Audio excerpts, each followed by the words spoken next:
बहू के सवाल। प्रतिभा को बचपन से ही सवाल जवाब का बहुत शौक होता है, जिसके चलते मम्मी पापा उसे किताबें ला कर देते हैं। लेकिन वो उनकी जगह गूगल की मदद लेकर अपने पास अतरंगी सवालों का पिटारा भरे रखती है, जिनसे वो लोगों को अपने आगे बेवकूफ दिखाने के लिए हर बात पर सबसे अतरंगी सवाल पूछती रहती है। ओ बहू, कहाँ है? जरा जल्दी इधर आ। क्या हुआ मम्मी जी? ऐसा कौन सा आसमान सिर पर आ गिरा जो इतनी हबड़ तबड़ में बुलाया? अरे आसमान का तो पता नहीं, पर इसकी छत जरूर गिरेगी। कितनी बार बोला है कि इसे रिपेयर करा लो। मम्मी जी, ऐसी क्या चीज है जो आपसे कभी सवाल तो नहीं पूछती, पर फिर भी आपको हमेशा उसका जवाब देना पड़ता है? हे भगवान, यहाँ घर गिरने को आया और इसे केबीसी खेलना है। अरे तू अपने सवालों का टोकरा अपने पास ही रख, मेरा बेटा करा देगा। वो आलसी, उनके भरोसे रही तो छत पक्का गिरेगी। इससे अच्छा है कि जल्द जवाब ही दे दो। प्रतिभा की बात सुन सास असमंजस में वहीं बैठ जाती है, जिसे देख प्रतिभा मुस्कुराते हुए वहां से चली जाती है। और मती मारी गई थी जो इस सवालों की दुकान को घर ले आई। क्या हुआ माँ, इतनी परेशान क्यों बैठी हो? अरे हाँ हाँ, आजा, सब तेरी वजह से तो हुआ है। पूरी दुनिया में तुझे कोई दूसरी लड़की नहीं मिली थी शादी करने के लिए, जो इस सवाल बवाल को मेरे सिर पर ला बिठा दिया। अब क्या सवाल पूछ लिया प्रतिभा ने? इस पर सास अभय को प्रतिभा का सवाल बताती है, जिसे सुनकर अभय जोर जोर से हंसने लगता है। अरे माँ, प्रतिभा के पास जाओ और बोलो उसका जवाब है मोबाइल फोन, जो हमसे कोई सवाल नहीं पूछता, लेकिन हमें हमेशा उसके बजने पर जवाब देना ही पड़ता है। ओ हाँ हाँ, चल अब दफा हो, आलसी कहीं का।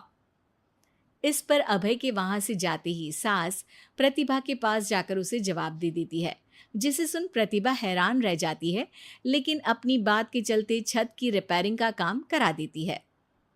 मेरे सवाल का जवाब इतनी जल्दी देना मम्मी जी के बस की तो बात है नहीं। कोई मुझे इतनी जल्दी हरा दे ये कभी नहीं हुआ, और ना ही मैं होने दूंगी। अब देखो। इसके बाद तो जैसे बात प्रतिभा के अभिमान की हो जाती है, जिसमें वो सास से बदला लेने का मौका ढूंढने में जुट जाती है।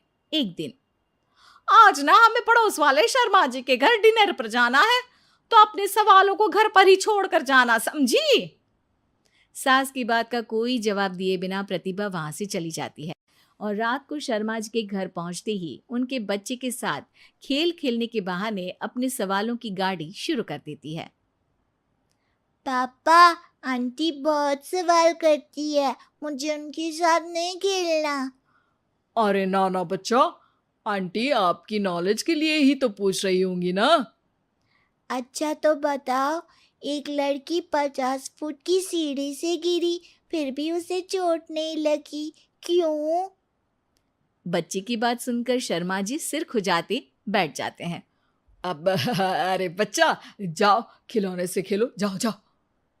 क्यों शर्मा जी, जवाब नहीं पता तो बच्चे को भेज रहे हैं? अरे आप सब भी क्या सवाल जवाब में लग गए, डिनर करते हैं ना। अब तो जवाब सुनकर ही खाना खाऊंगी। क्योंकि वो लड़की आखिरी सीढ़ी से गिरी थी, इसलिए चोट नहीं लगी। मिल गया जवाब। अब कोई बदतमीजी या सवाल नहीं। अच्छा, तो आज तक मम्मी जी को भी सारे जवाब आप ही बताते थे? क्यों, तुम्हारे अहंकार को ठेस पहुंची कि कोई तुमसे तेज कैसे हो सकता है? ओहो, इतना कॉन्फिडेंस! तो बताओ, एक साल में कितने सेकंड्स होते हैं? 12। 2 जनवरी, 2 फरवरी एंड कंटिन्यूड। ज्यादा तेज हो। अच्छा, ऐसी क्या चीज है जिसे तुम छुए बिना पकड़ सकते हो? बात। 2 माँ और 2 बेटी पिज्जा खाने गई। सबने एक एक स्लाइस खाया, फिर भी सिर्फ 3 स्लाइस ही खा पाए। कैसे? क्योंकि उनमें एक ग्रैंड मदर है, फिर उनकी बेटी यानी कि मदर, और फिर उनकी बेटी। हो गई 2 माँ और 2 बेटी। मिल गया 3 स्लाइड का हिसाब। अरे कभी तो अपनी गूगल की दुनिया से बाहर निकलो।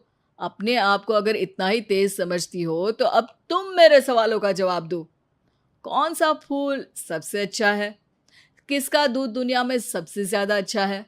कौन सी मिठास सबसे अच्छी है? अभय के सवाल सुन प्रतिभा असमंजस में पड़ चुपचाप बैठ जाती है, जिसे देख सब हैरान रह जाते हैं। प्रतिभा के पास सवाल का जवाब नहीं, ये चमत्कार कैसे हो गया? अरे कभी गूगल छोड़कर ढंग की किताबें पढ़ी होती तो पता होता। इसी तरह कुछ दिन बीत जाते हैं, जिसमें अभय का जवाब ना दे पाने की वजह से प्रतिभा सवाल पूछना बंद कर देती है, लेकिन साथ ही सुकून से रह भी नहीं पाती, जिसे देखकर एक शाम अभय प्रतिभा को कहता है। देखो, मेरा तुम्हें हर्ट करने का कोई मोटिव नहीं था। बस समझाना था कि अगर तुम्हारे पास कोई टैलेंट है तो उससे लोगों को नीचा दिखाने की जगह उन्हें सीखने में या मदद करने में इस्तेमाल करो। ज्ञान नहीं, जवाब दो। सबसे अच्छा फूल कॉटन का है, क्योंकि उससे हमें कपड़े पहनने को मिलते हैं। सबसे अच्छा दूध माँ का है, क्योंकि उसकी वजह से एक बच्चा स्वस्थ और तंदुरुस्त रहता है। और सबसे अच्छी मिठास तुम्हारी ज़ुबान में होती है। अगर ज़ुबान से अच्छा बोलोगे तभी तो लोगों से जुड़ पाओगे, उनके मन और जीवन में घर कर पाओगे। अभी भी ज्ञान ही दिया, लेकिन ऐसा जो मेरे पास नहीं था। सॉरी, मुझे कभी समझ में ही नहीं आया कि मैं कितना गलत कर रही हूँ, और ना ही किसी ने समझाया। पर अब वादा करती हूँ, गूगल से ज़्यादा किताबों में समय लगाऊंगी, और जो भी सीखूंगी उससे शो ऑफ नहीं करूंगी, लोगों की हेल्प करूंगी।